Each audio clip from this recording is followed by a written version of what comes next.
நொந்து வந்தேன் என்று 1000 சொல்லியும் நின் செவியில் மந்தமுண்டோ? நுட்ப நெறி அறியாத பிள்ளையை பெற்ற பின் நோக்காத தந்தையுண்டோ? சந்ததமும் தஞ்சமென்றடியை பிடித்த பின் தளராத நெஞ்சமுண்டோ? தந்தி முகன் அருமுகன் இரு பிள்ளை இல்லையோ? தந்தை நீ மலடுதானோ? விந்தையும் ஜாலமும் உன்னிடம் இருக்குதே, வினையொன்றும் அறிகிலேனே.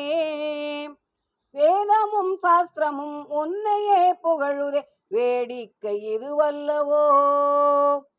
இந்த உலகீரேழும் ஏனளித்தாய் சொல்லு, இனி உன்னை விடுவதில்லை. ஈசனே சிவகாமி நேசனே, என ஈன்ற தில்லை வாழ் நடராஜனே.